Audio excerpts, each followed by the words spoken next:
wabarakatuh. Perkenalkan, nama saya Asri Oktiani. Saya dosen dari Prodi Manajemen Sekolah Tinggi Ilmu Ekonomi 45 Mataram. Pada kali ini, izinkan saya untuk menyampaikan pernyataan deskripsi diri dalam unjuk kerja Tridharma Perguruan Tinggi bidang pengajaran guna untuk memenuhi tugas sertifikasi dosen tahun 2022. Pada semester genap 2020-2021, saya kebetulan mengajar mata kuliah Manajemen Pemasaran Lanjutan dengan bobot 3 SKS. Nah, sebelum saya menjelaskan tentang metode perkuliahan yang saya lakukan, yaitu metode DIA, Delivery, Interaction, dan Assessment, izinkan saya untuk menjelaskan deskripsi dari mata kuliah yang saya ampu, yaitu mata kuliah Manajemen Pemasaran Lanjutan.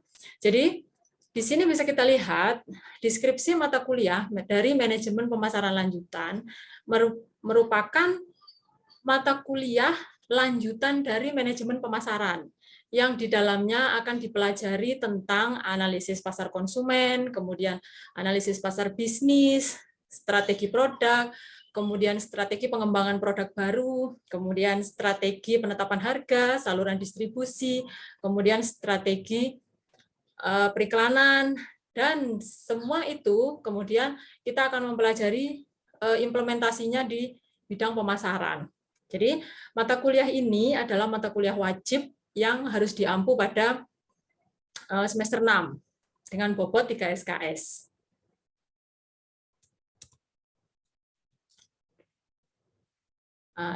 Capaian dari pembelajaran dari mata kuliah Manajemen Pemasaran Lanjutan ini, jadi setelah mengikuti perkuliahan selama 1 semester, yakni 14 pertemuan tatap muka, jadi diharapkan mahasiswa mampu memahami konsep dasar dari manajemen pemasaran serta strategi pemasaran yang ada, kemudian kegunaannya untuk memenuhi keinginan dari pasar.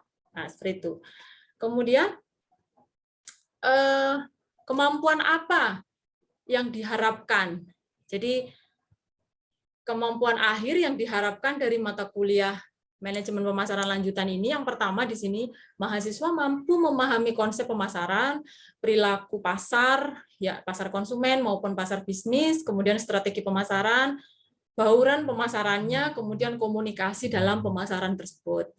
Kemudian kemampuan akhir juga yang diharapkan yang kedua, di sini ada mahasiswa mampu mengidentifikasi lingkungan pemasaran, baik itu lingkungan internal maupun lingkungan eksternal.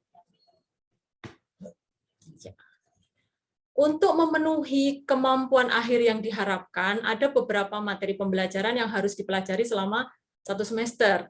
Jadi yang pertama, di situ ada konsep pemasaran. Jadi konsep pemasaran, kemudian dilanjut ke perilaku pasar, baik itu perilaku pasar konsumen maupun pasar bisnis.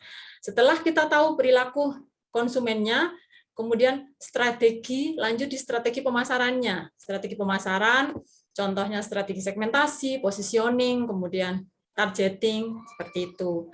Lanjut, di materi selanjutnya ada bauran pemasaran atau marketing mix. Di situ kita akan mempelajari tentang bauran pemasaran itu apa aja. Kemudian ada materi selanjutnya, di situ ada komunikasi pemasaran. Bagaimana kita akan mempelajari bagaimana berkomunikasi yang efektif. Kemudian setelah semua kita pelajari, kita akan mempelajari di akhir, yaitu implementasi. Jadi implementasi dari apa yang telah kita pelajari sebelumnya, di situ berupa strategi pemasaran, jadi diimplementasikan ke pasar. Nah, materi-materi tersebut kita dapat dari buku acuan. Jadi buku acuan wajib di sini ada 3. Yang pertama di situ buku dari Philip Kotler dan Armstrong yang berjudul Prinsip-Prinsip Pemasaran. Buku wajib yang kedua ada buku dari Basu Swasta yang judulnya Manajemen Pemasaran juga. Kemudian yang ketiga dari Profesor Buhari Almah, yaitu Manajemen Pemasaran dan Jasa. Itu buku wajib. Kemudian ada acuan penunjang. Jadi misalnya buku manajemen pemasaran apapun itu bisa dibaca.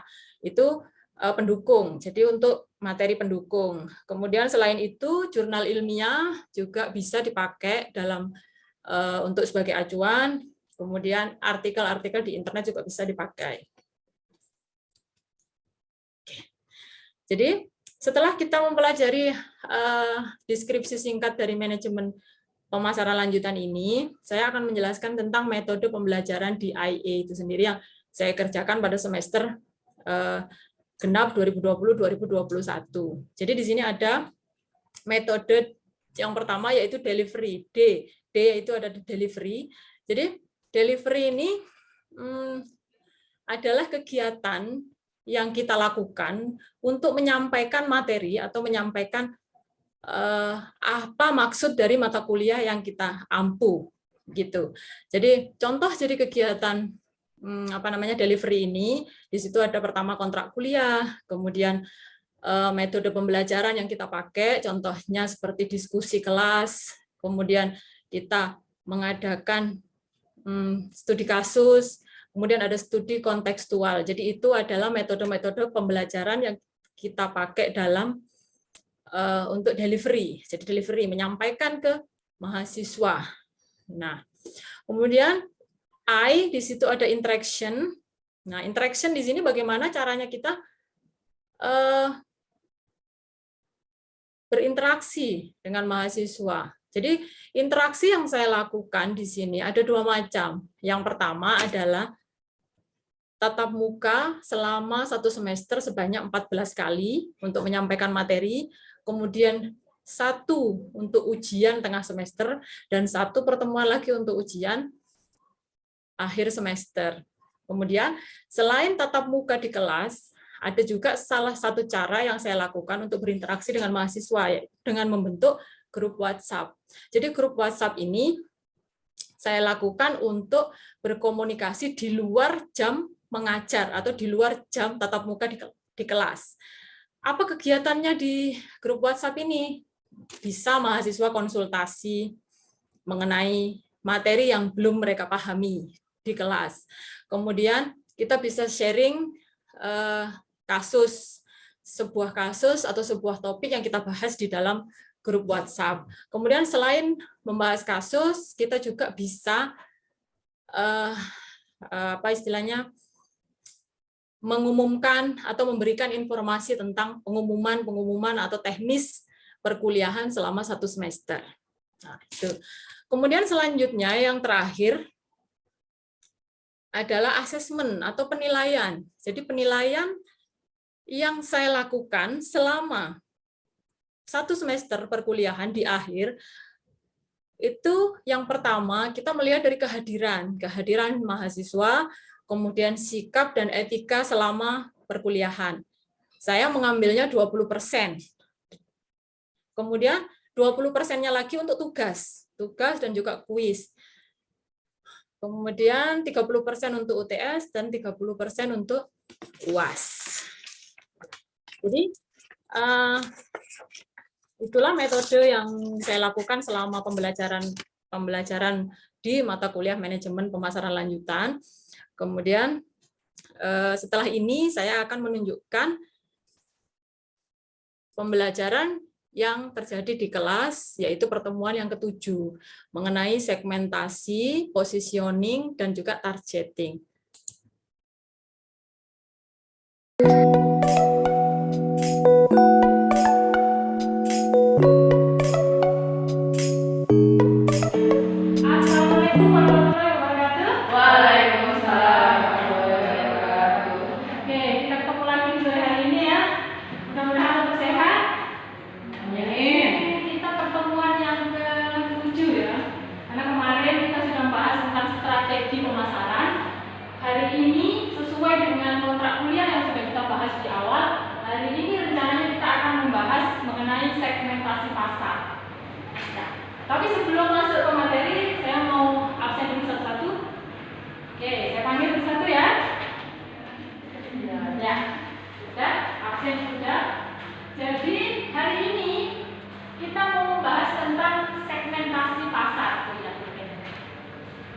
Oke, lanjut.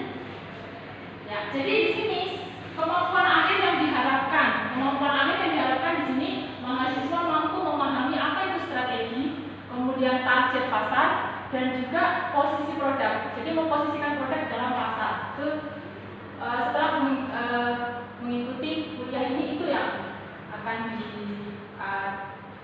kemampuannya yang diharapkan. Lanjut. Jadi indikatornya sekarang, apa indikator mahasiswa dianggap mampu?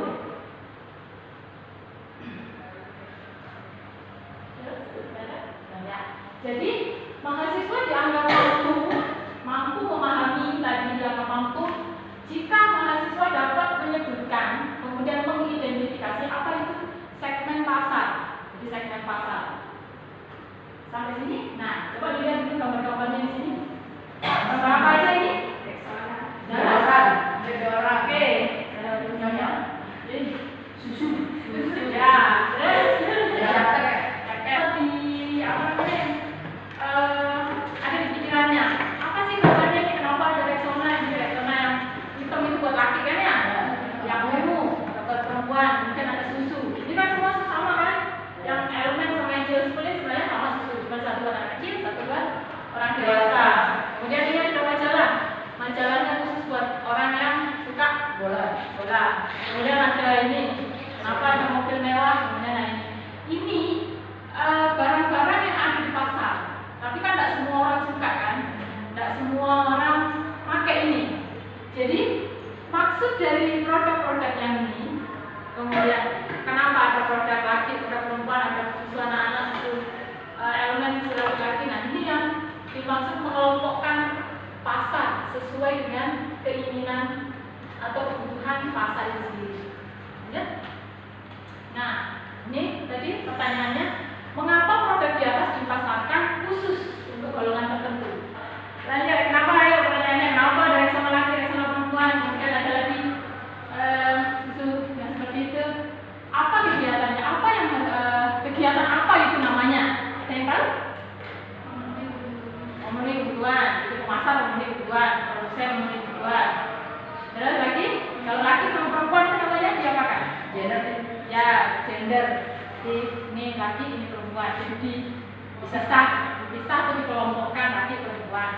Kemudian tadi susu kan, Chillcool, Chillmil, apa itu dari susu anak sama elemen susu nutrisi buat bentuk badan.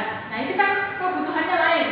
Kemudian baju, mungkin ada baju dingin, orang yang ada di tempat yang dingin. Seperti itu. Itu tadi kegiatan yang saya jelaskan tadi. Kenapa produk-produk itu dibeda-bedakan? Itu yang namanya segmentasi pasar. Sampai sini? Ngerti? Ya, itu namanya segmentasi pasar. Apa itu segmentasi pasar? Kalau saya menjelaskan pakai bahasa saya sendiri, segmentasi pasar itu di situ ada kegiatan keinginan pasar yang beda-beda. Yang berbeda atau heterogen kan, lain-lain ya pengennya orang pasar, kemudian dikelompokkan. Contohnya misalnya di pasar itu kan banyak produk untuk laki-laki, untuk perempuan. Ini yang paling simpel, digolongkan berdasarkan jenis kelamin. Itu namanya segmentasi. Dari tadi. Kemudian berdasarkan umurnya balita, remaja, kemudian lansia, dewasa. Itu berdasarkan umur. Jadi mau pisahkan berdasarkan usianya. Nah, objeknya itu tadi laki, perempuan, usianya, tempatnya, itu namanya segmen. Jadi kelompok-kelompoknya itu namanya segmen pasar. Nah, ini ilustrasinya. Jadi kalau kita bayangkan di sini kita bayangkan pasar kan ya? Kan banyak sekali. Kalau kita jalan-jalan di Udayana kalau pagi-pagi itu, pasti kan maunya orang, tujuannya orang kan beda-beda.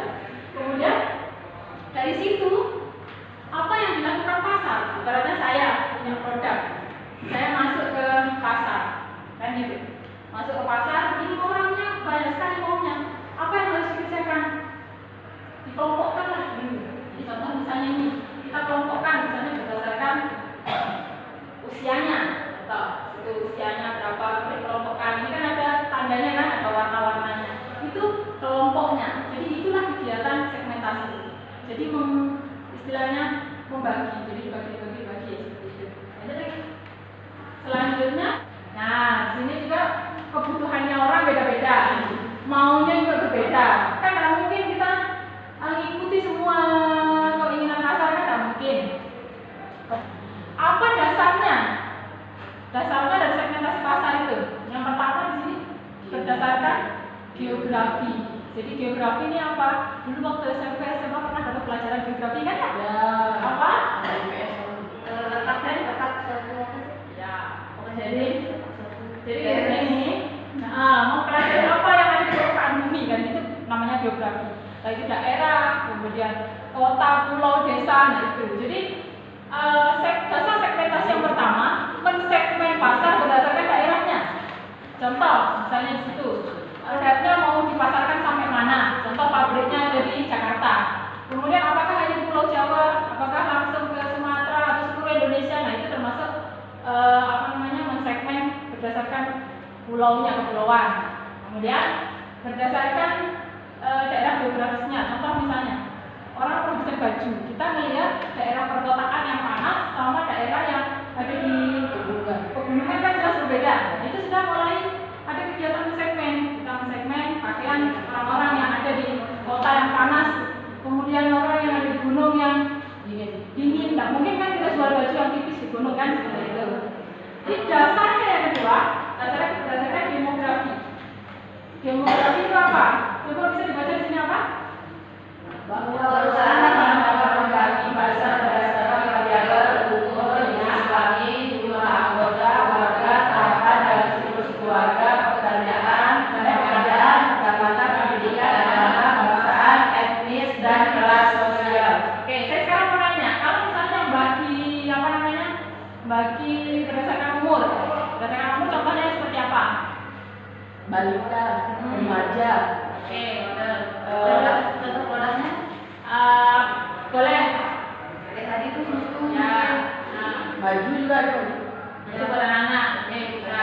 Kalau misalnya jumlah anggota keluarga, kita berdasarkan jumlah anggota keluarga Bisa.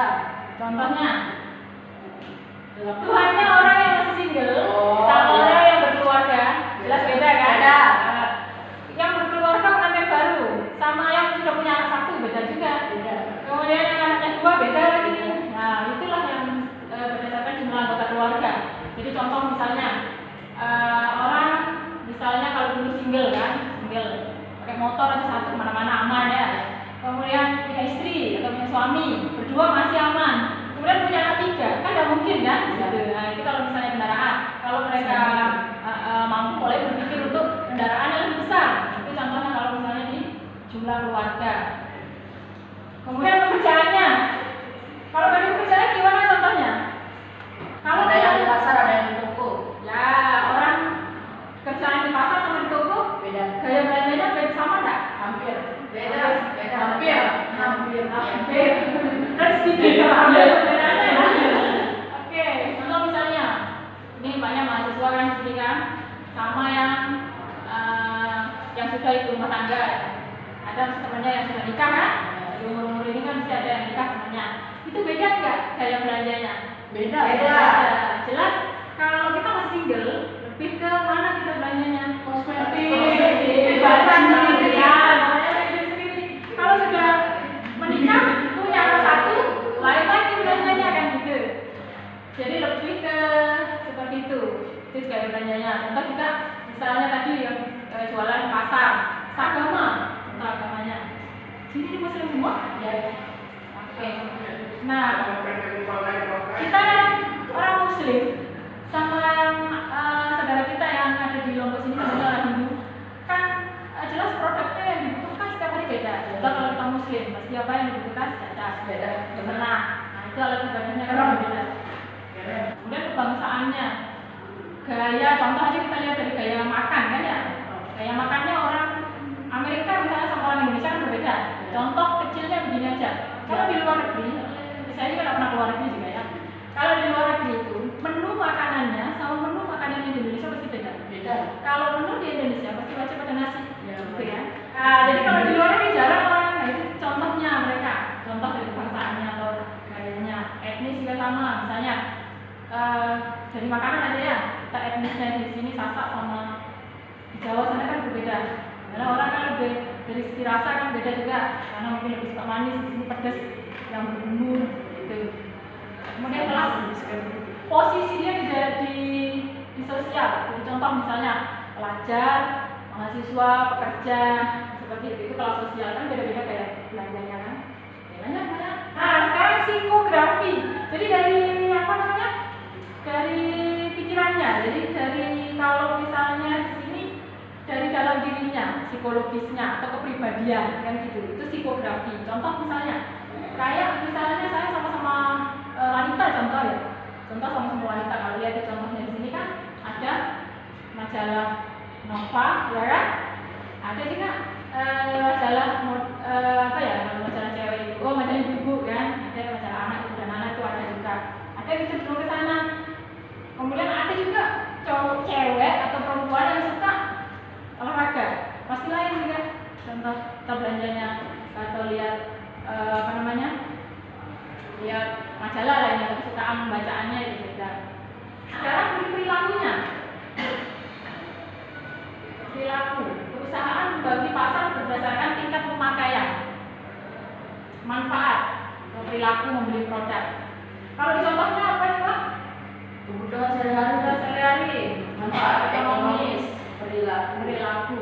Bisa nangkep sampai sini? Dari perilaku? Contoh aja. Dari kebutuhan kita sehari-hari. Contoh, apa yang sehari dari 24 jam, apa yang sebenarnya produk yang kita pakai?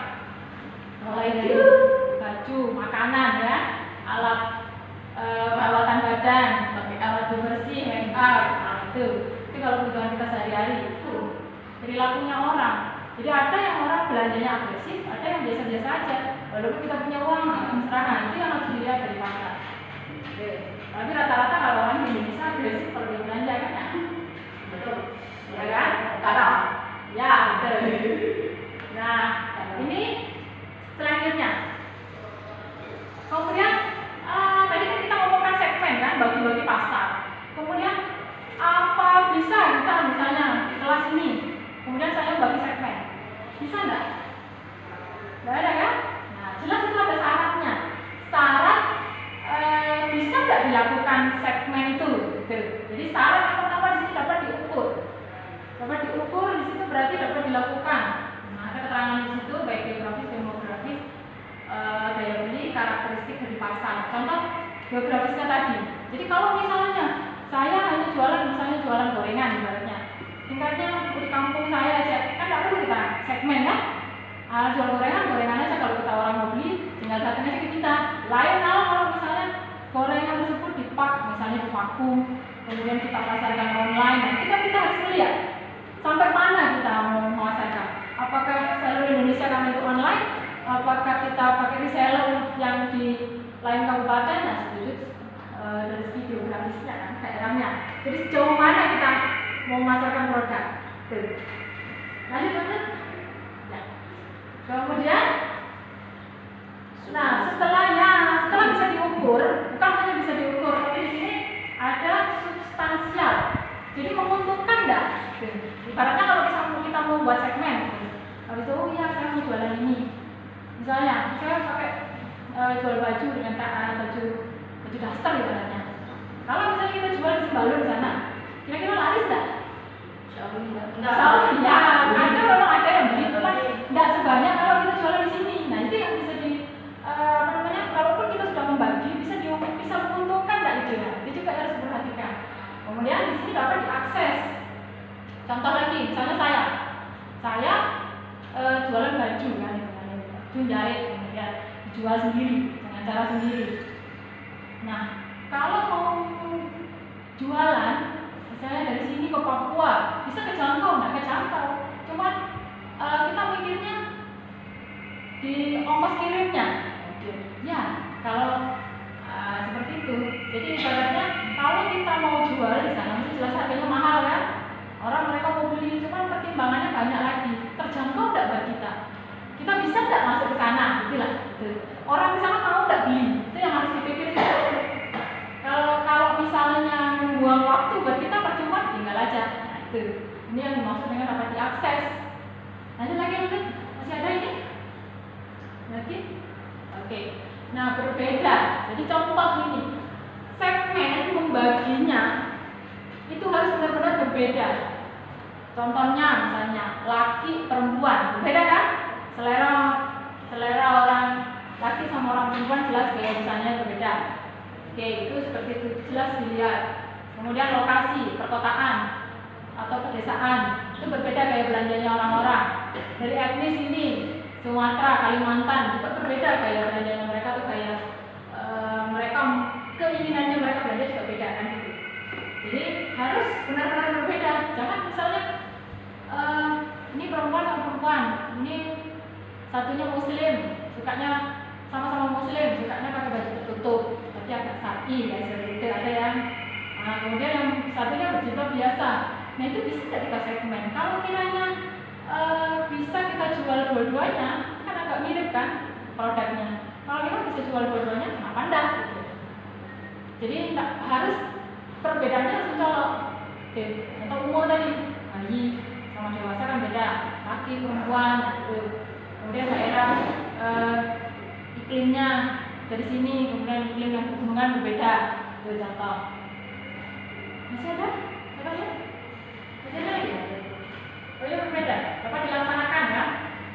Nah setelah syarat dari 1, 2, 3, 4 tadi itu memenuhi, jadi sudah oke semua, baru yang kelima ini dilaksanakan atau tidak itu keputusan akhirnya. Kalau misalnya tidak memenuhi syarat yang 1, 2, 3, 4, nggak usah dilanjut, kita cari yang lain, pasar yang lain, itu syaratnya. Ada lagi masih? Tugas. Oke, ya. Jadi kita kan sudah tadi menjelaskan masalah segmentasi kan dari A sampai B. Ya, sebelum sampai ke sini, ada yang mau ditanyakan nggak? Ayo nanya. Saya yang nanya. Enggak ya? Oke? Ada lagi yang mau nanya? Silakan. Mau bisik-bisik di sana kan nanya di sini kalau dia enak ya. Ya. Ada apa yang mau ditanya? Oh, enggak tahu. Berarti kalau ada yang nanya saya yang nanya ke sini.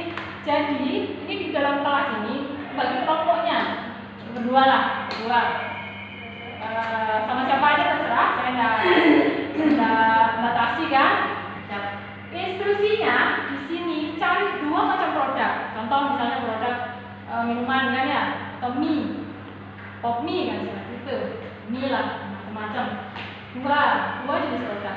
Kemudian ya di situ dilihat produknya kan apa ini segmennya berdasarkan geografisnya, apakah dia mensegmen pasar berdasarkan geografis, demografis atau psikografis gitu. Salah satu aja. Jadi contoh misalnya yang saya mau anukan. Contohnya ini ya, contoh produk kayak fruity. Ya, fruity kan? Oke, kita lanjut fruity aja yang bisa diminum. Kebanyakan fruity itu segmen pasarnya itu remaja, kisaran usia 17 sampai 20 tahunan itu. Jadi kalau berdasarkan usia itu berarti segmentasi nomor 1, 2, atau 3? Ayo yang mana? Berdasarkan usia umur. Berarti yang 2 demografis. Contohnya seperti itu. Kemudian mereka menerapkan misalnya itu tugasnya menerapkan segmen pasar berdasarkan psikografis. Usia target pasar segmen pasarnya ini. Kemudian gitu promosinya seperti apa. Jadi kemudian dicari dipresentasikan untuk minggu depan, oke? Ya. Dari sini beneran ada yang